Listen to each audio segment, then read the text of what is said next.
tight to your heart, young man. The blood and the bandage hold you in as one. They serve as reminder of just how close you've come. And blood runs fresh and new as your heart beats towards the unknown, blinded in the dark. Here you go again. I don't know what you might find, so give it time. It could be what fate's designed for you.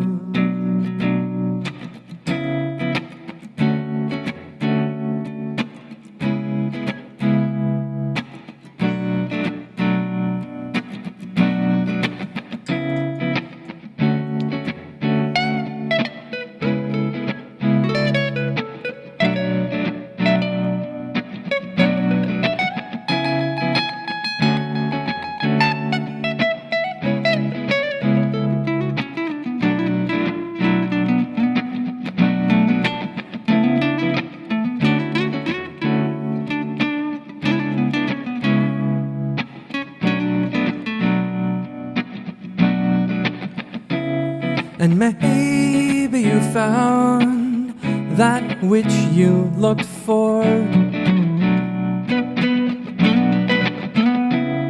Or maybe you're frightened to close that open door.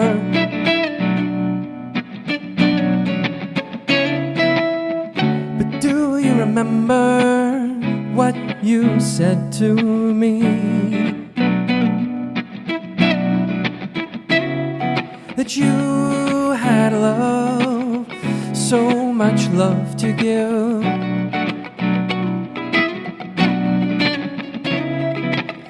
And save it for one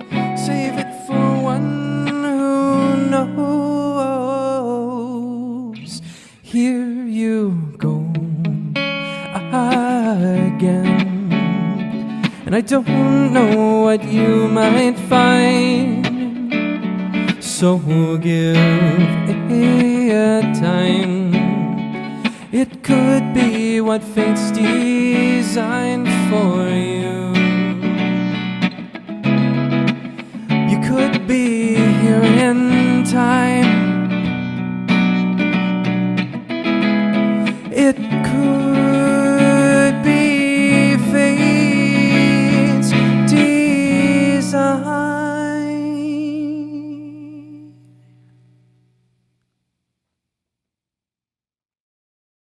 Your dad kind of looks like Robin Williams.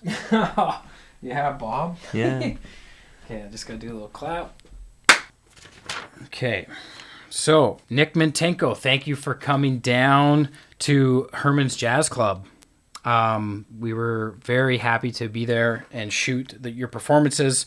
We had Ashley Way, the manager, who was gracious enough to open up the doors and let us hang out for like 4 hours, which was super rad. So Nick, we're going to talk about the first song that you performed, which is Fate's Design. And I noticed that in that song, you had your foot glued closely to the loop pedal, which turns out to have worked in your favor because it sounded awesome. And I wanted to ask you about the chords that you use when you actually loop over top and the type of chords they are.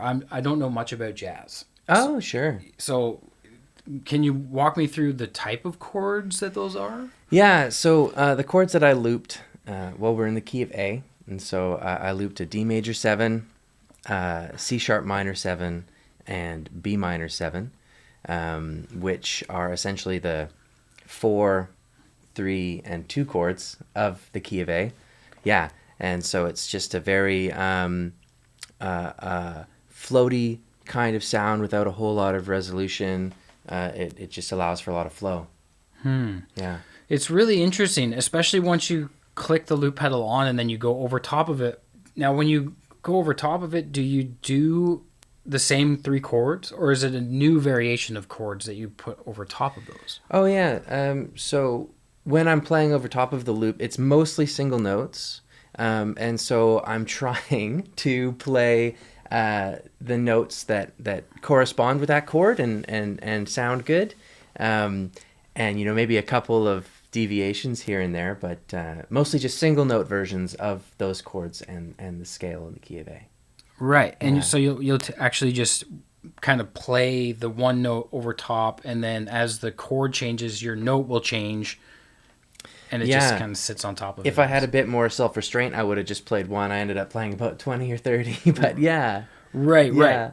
And then the loop pedal also gives you the ability to solo over top of it, right? Yeah, usually I play with a band, and so for this project, I had a couple of things that I wanted to do, but with just me up there, it was a bit of a tall task, and so I relied on some pedals, a looper and some delay pedals, just to kind of fill out the space and make it a bit more mushy.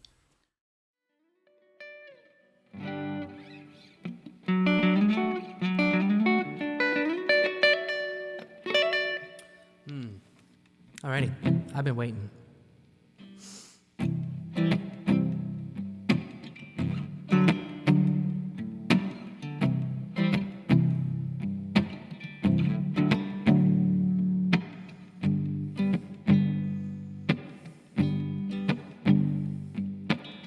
Silent resignation in an empty glass. That's my remuneration for a hard day's work. Is this war, or is it something more?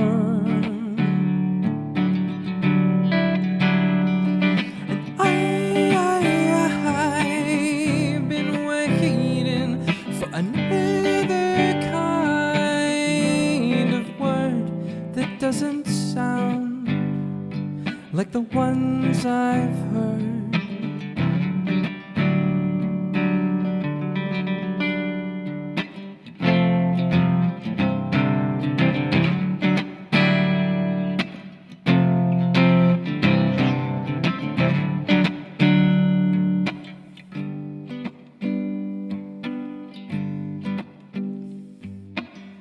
Luck run out on me deservedly. I was just wondering how I'd be desperate, oh, simply free.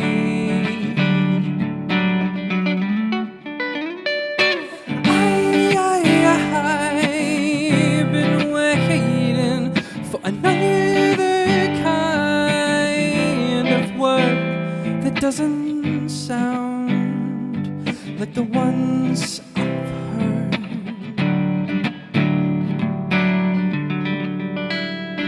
And I've been waiting. It's been a long time coming, but it seems there's no right. So raise your voice.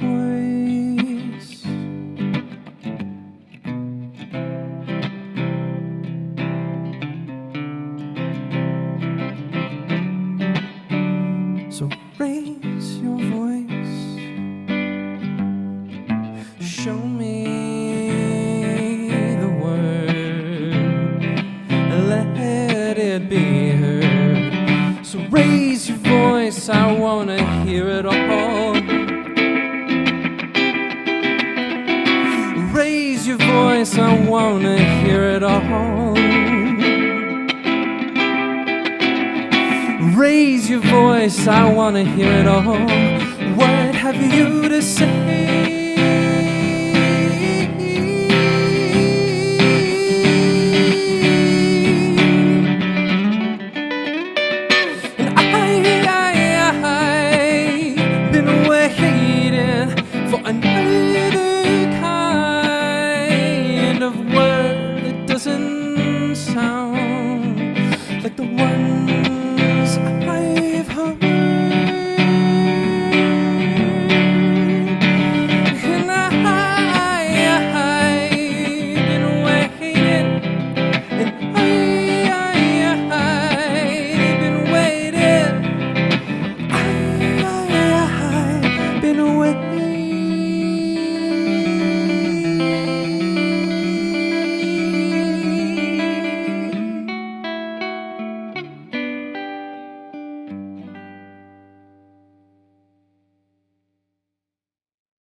Next song that we're going to talk about is the second song that you played, which is I've Been Waiting. And I couldn't tell by looking at it, but what type of guitar is that? Oh, man, yeah. So this is a really special guitar. To me, it's new to me as well. It's a 1960s era guitar. I'm pretty sure that it was made by Sears. Yeah. And so it was found and refurbished by a friend of mine in Vancouver. And he put it up for sale, and I reached out and made it over there and played it, and it just played like a dream and sounded like a dream. It's been repaired and refinished and then revintaged, right? So it still looks like a 63, but it looks nothing like it did throughout the most of its life. And had a nice pickup installed in there as well, gold foil single coil pickup from that era. Yeah, so it's a fun guitar to play. That's so rad. And yeah. So the things that you would do to the guitar, was that like somebody took like that type of guitar and said, hey, if you put this pickup in it, it's going to make it? Or was it more like, I like this type of pickup, I'm going to put that in there? Or was it like a hack? Well, I actually don't know much about it. Like, I'm not much of a technician. Right. I just it was presented to me in its completed state. Oh, okay. Right, and right. so then I said, yes, take my money. Yeah. And it's beautiful, and it sounds amazing, and it plays wonderfully. Yeah. It's when you play with a band, do you use that guitar? Is that your main guitar, or is that? Yeah, it's my main guitar now. Truth be told, I'm kind of looking around for a Fender. Yeah. Right, but just something that's a solid body. Whereas this guitar is beautiful because it started its life as an acoustic guitar, and the pickup was added later, right? And so it's got this really great kind of old school blues or jazzy kind of tendencies to it. Yeah, I'll keep it forever. Why not? It's very cool, and it sounds really neat, and it's definitely something like I haven't seen too many people playing by themselves, you know, and that's what it stands out. On top of everything else that your music does for me, it's quite different. It's very unique. It's easy to listen to, but it's confusing where it goes sometimes, which is the fun part about it, though. Honestly, like this must come from years of writing and teaching and doing all sorts of different things, right? Like, where does that come from, if you could put it into words? Yeah. So I do have a bit of a history of education in music. And one of my early goals when I began songwriting, was to take people somewhere they might not have expected, and to try to convince them to enjoy confusing music that maybe they don't understand, or try to catch someone by surprise with a change of pace or a change of sound. And it's a lot of fun for me. I find it engaging as well. But then as far as where the actual literal ideas come from, I actually try not to think about it too much, and think of the song as more of a piece of art that already exists in the ether, and that I'm just kind of guiding it into, a plane that we can observe it.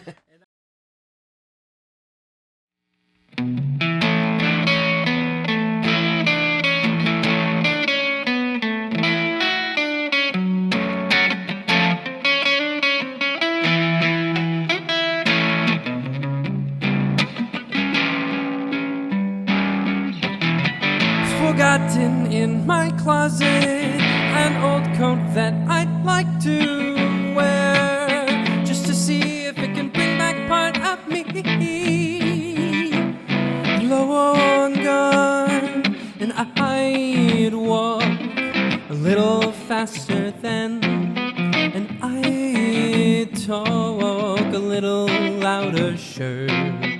I was so very close to my ideal, an ego over me.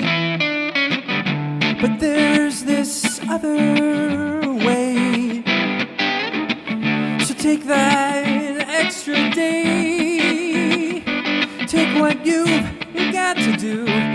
take what you wanted to, move in a dotted line, that's fine.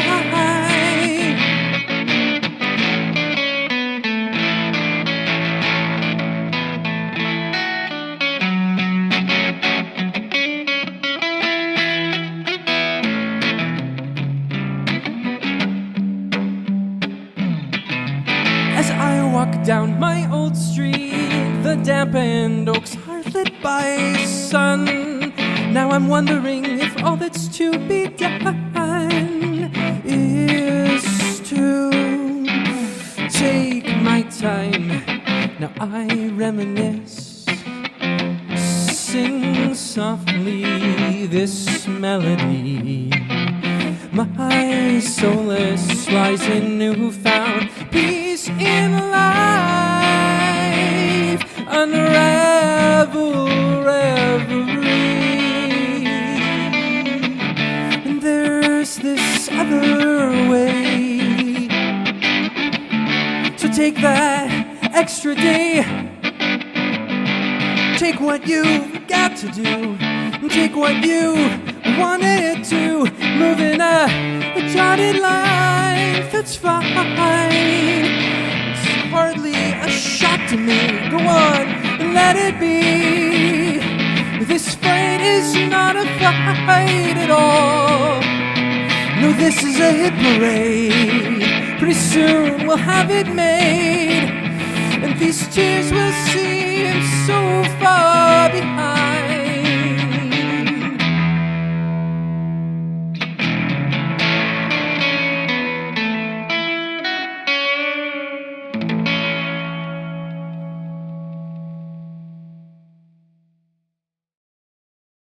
So we're going to talk about Reverie. Awesome.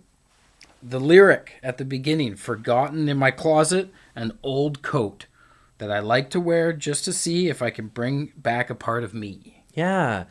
Yeah, it's I wrote this tune kind of thinking a lot about the isolation that we've all been going through.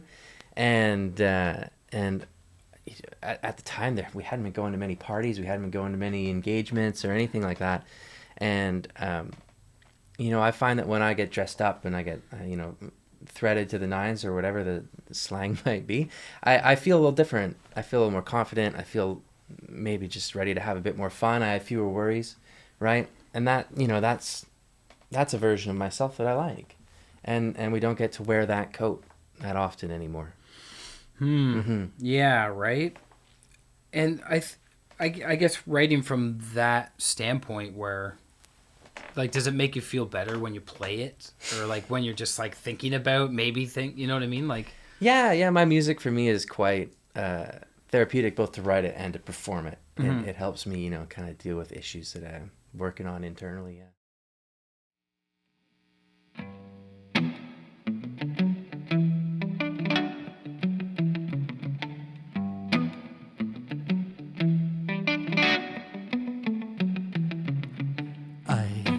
Didn't know what to find. Still I looked on under the blue. Tried to hide out to be kind. I ever seeking my purpose in something that's new.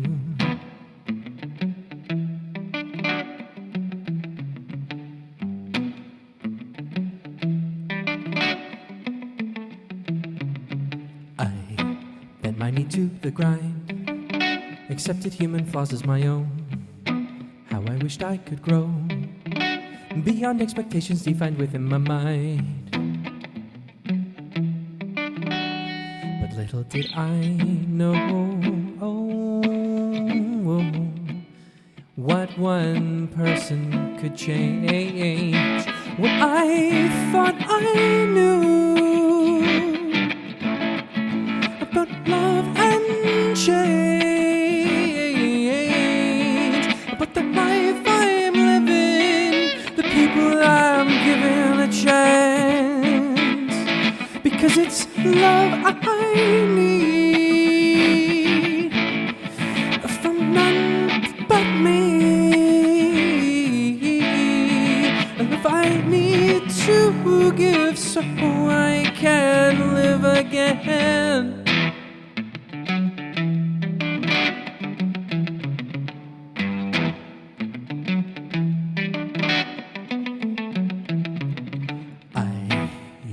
one to thank, and not because of something she did.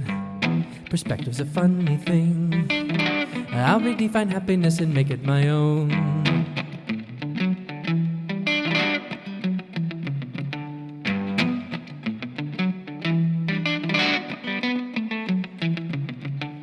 This must be what love should be, what I wouldn't do for her without a return.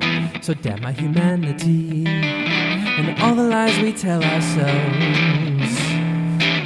Little did I know what one person could change. What I thought I knew about love and change, but the life I'm living, the people I'm giving a chance, because it's love I need from none but me. The love I need to give so I can live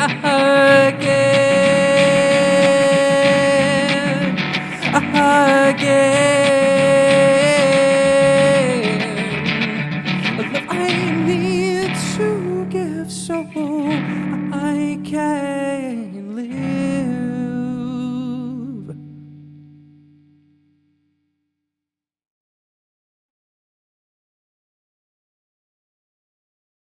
As part of my first album, when I was just kind of a fledgling songwriter,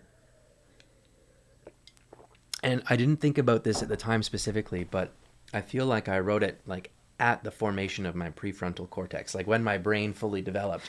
I had this realization that I knew nothing, and so up until that point, I had been quite cocky and kind of thought that I knew everything. Mm-hmm. Yeah, and I still have moments like that, but I try to humble myself quickly by just, reading a book.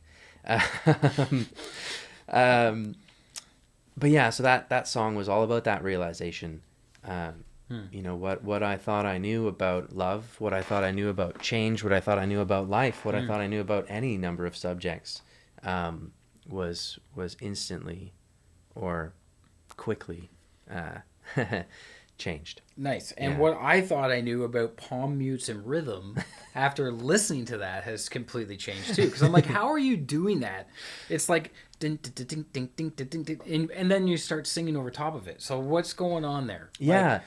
So that's a riff that I came up with one day. Okay. And it switches between 4/4 time and 5/4 time. So I'm adding an extra beat in every fourth repetition, except the last time I do it on the third repetition. Right. And that's just a little math, and that's just a little part of the quirky side of music that I like to include and hope people don't notice. And then they're like, oh, I like that. And I'm like, well, you like odd meter.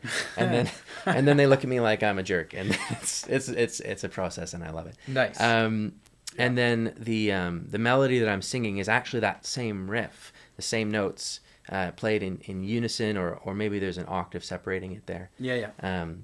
And that makes it a little easier to focus on all those time changes and rhythmic things. So do you play that with a band? I do. Oh, you do? Yeah. So what are they doing when you're doing that? Right. Well, the drummer's kind of resigned to hitting his drums, but everyone else plays the lick with me, usually. Right. So we have a bunch of different tones playing this unison line, and it's a very powerful sound.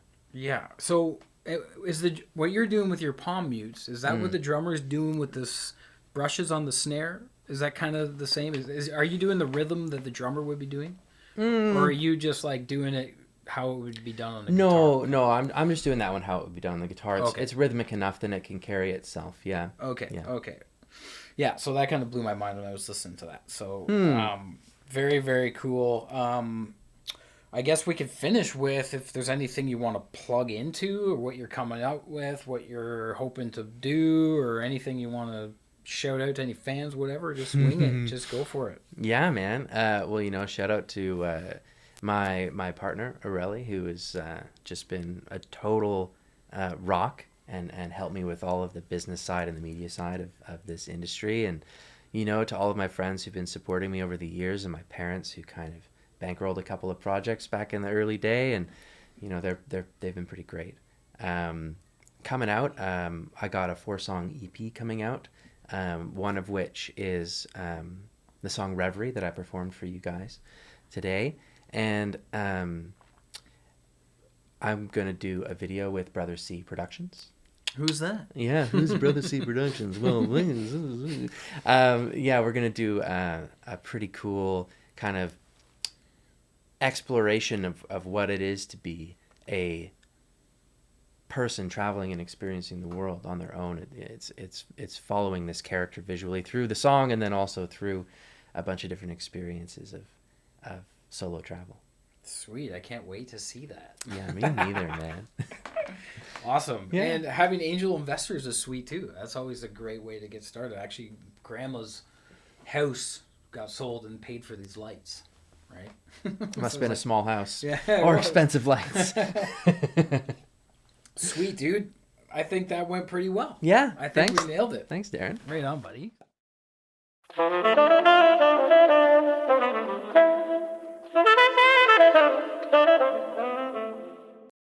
Well, thank you so much for letting us film here today. Absolutely. If you'd like to introduce yourself and tell everybody a little bit about what you do here at Hermann's Jazz Club. Well, my name's Ashley Way, and I'm a local musician, and I'm the artistic director in the building. And currently, I am co-managing the building with my good friend and colleague, William Stewart. Could you talk a little bit about the history of Hermann's Jazz Club, and following that, maybe comment on the role it plays in the arts and music scene here in Victoria? That is a great question. So, Hermann's Jazz Club is considered, it is the longest continuously running jazz club in our country. It's 40 years old. We celebrated 40 years this year in February, and we released an album for that. It did start at Bastion Inn and then locate here in 87, but this has been a main hub for listening venue on the West Coast for over 40 years, and it's a place touring artists get routed up from Seattle through Vancouver, through to the basement and the Yardbird Suite, and we pride ourselves in being a listening room. And one of the special things about this room is it's all ages. So I know for myself in touring the States a bunch that a lot of people aren't raised with an all-ages venue that they can go see world-class musicians at. But here in the capital city of British Columbia, we have an all-ages listening venue. And so that's kind of a special thing. It's pretty incredible. We should be proud of that in Victoria.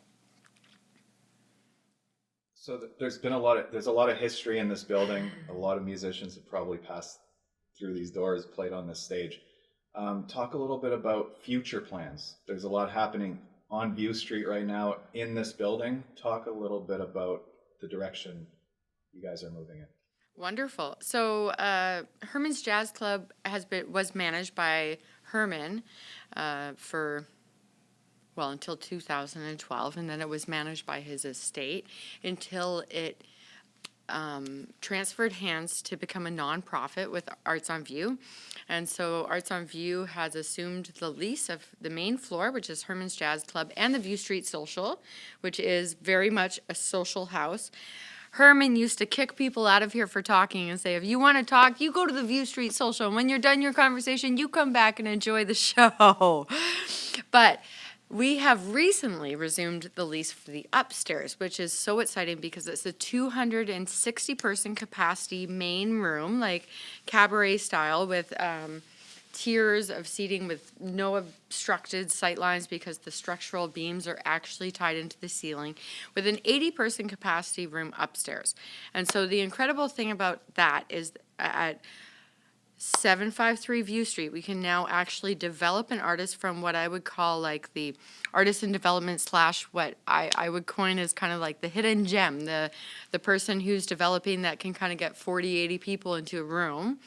And then once they sell that out in the front room upstairs at Hermann's Upstairs Lounge, then you can come here until you can sell out 150 tickets, and then you can actually go upstairs where you have a 60-person capacity, actually with a rollover of 80. So it's the only venue in Victoria where an artist can actually be developed all in one building, which is so important to Arts on View. So it's actually really cool, and we're just getting going and on the whole Performance Arts Center, and we'll be fully in action early in 2022. So there's the jazz club down here and the two spaces upstairs. They're all open to music, but the spaces upstairs are open to other forms of performance art. You've already had drag shows, comedy shows. Is Herman's Jazz Club open to other types of performance art, or is it only upstairs? Herman's Jazz Club, as the artistic director of Herman's, especially through the pandemic, any artist that would play on this stage, I would book. It didn't matter who you were, and we got over $100,000 into local artist pockets. And I literally called everyone that could or would grace this stage did. Although at Herman's Jazz Club, we definitely specialize in blues, jazz, world music, fusion, bluegrass, newgrass, folk, psychedelic rock, maybe, like kind of pushing a little bit of boundaries there. However, upstairs, I liken to it's a really good mid-level size room, I would say, where you get it's smaller than the Capitol Ballroom, but bigger than a lot of other venues in town, which is something this town needs. And so, but that's open to any style of music. And like you said, we've had drag shows. We look to have art shows and circulate local artists, like whether they're photographers or painters, acrylic in the front room. Currently, we're partnering with hecklers and are doing comedy shows on Fridays and then doing comedy shows on Sundays here. So we're already active with comedy, and we're also talking to the Canadian College of Performing Arts about having their students do cabaret-style shows upstairs. But it's also perfect for, a lot of things. Theater, you need a venue like that. Also, there's kind of like the pop-up a couple people pulling things out of tickle trunks and doing theater, right? Kind of pop-up theater kind of events. So it's open to all genres upstairs and all across the performance arts. It'd be great to have some art installations up there. Is there anything else you'd like to add before we end the interview here? Well, to stay tuned to all the different type of events that we're doing here, please go to hermansjazz.com. And currently all the events that are happening at Herman's Upstairs and Herman's Upstairs Lounge, and I point because that's literally the Herman's Upstairs and that's the lounge over there. And but it's currently all on one website that we are developing that will branch into a couple websites, but please stay tuned for that, and there's a lot happening. So thank you so much for being here, and it's exciting to have Nick perform today and have this shoot happen here today. So thank you so much. Thank you so much. Also, I just wanted to ask, for artists that are watching this who would be interested in learning more about the spaces upstairs and about Herman's Jazz Club, how can they get in touch for bookings? This is a fabulous question. Thank you so much. So you email myself and William Stewart at bookings, BOOKINGS, at hermansjazz.com. Once again, that's BOOKINGS at hermansjazz.com. And please do submit your electronic press package, and there's a venue for you. So that's incredible. We look forward to your email. Thank you so much, Ashley. And Herman's, the building, Arts on View here is just doing a great thing for the arts and music scene in Victoria. And thanks for letting us film here today. Thank you. Thank you. Awesome.